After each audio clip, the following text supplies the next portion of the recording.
Mereka jadi orang yang digaji pemerintah kolonial. Dulu seperti ada birokrasi tambal sulam sebagai pergantian pejabatnya. Pandangan lokal yang menganjurkan pemberian hadiah kepada pejabat pemerintahan, terutama yang berkerabat, sebagai penghormatan telah menjadikan suap menyuap itu ilegal secara hukum.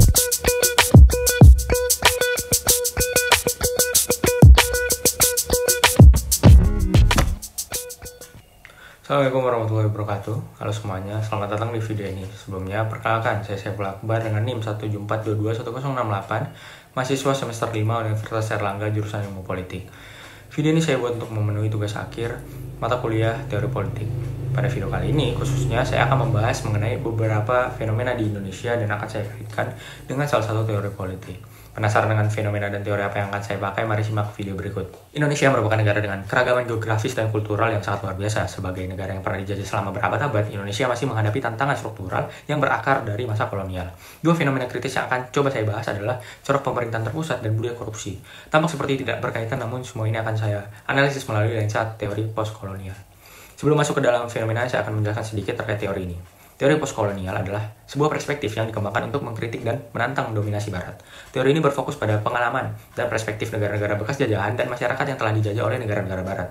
Jadi teori ini menggunakan pendekatan yang menganalisis dampak dan warisan kolonialisme terhadap struktur politik, identitas, dan hubungan kekuasaan di negara-negara bekas koloni. Kolonialisme ini tidak hanya mempengaruhi aspek ekonomi dan sosial, tapi juga mempengaruhi membentuk cara berpikir, kebijakan, dan interaksi politik di dunia pasca kolonial. Teori postkolonial ini berkembang pada akhir tahun 1970-an dan awal 1980-an dengan tokoh-tokoh utama seperti Edward Said. Edward Said juga dalam karyanya Orientalism itu menunjukkan bagaimana Barat itu menciptakan narasi tentang yang lain atau masyarakat terjajah untuk membenarkan dominasinya. Lalu bagaimana di Indonesia?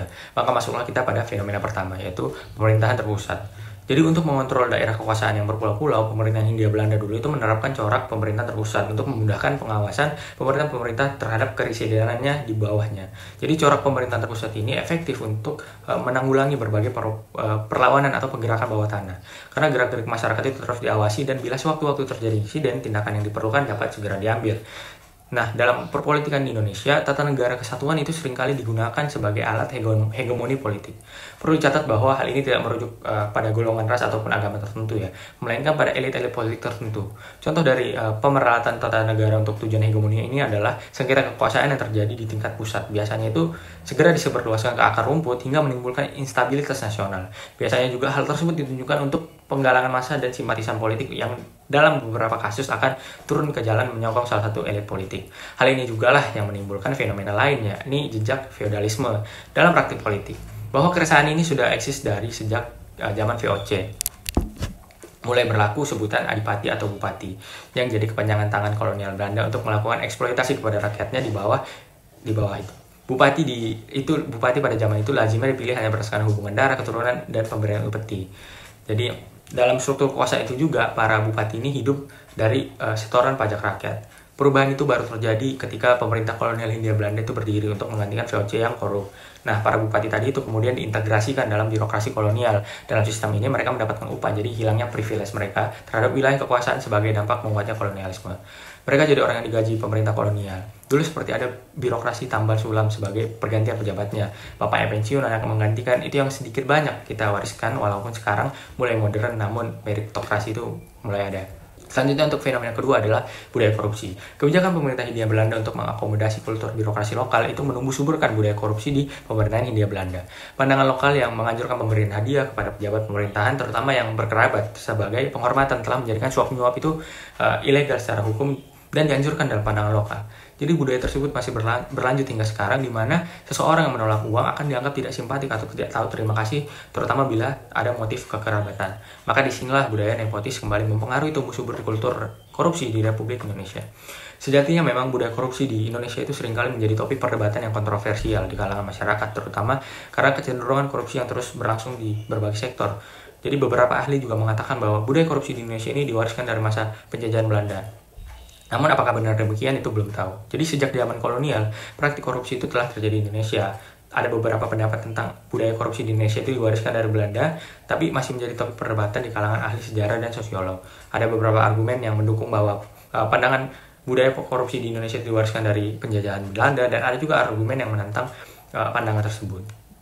Mendukung pandangan tersebut berargumen bahwa korupsi di Indonesia itu dimulai dari masa penjajahan Belanda ketika sistem feodal dan nepotisme yang dijelaskan tadi itu diterapkan. Selama masa penjajahan Belanda memperkenalkan praktik-praktik korupsi seperti pungutan liar dan suap yang dilakukan oleh pegawai pemerintah Belanda dan penguasa lokal.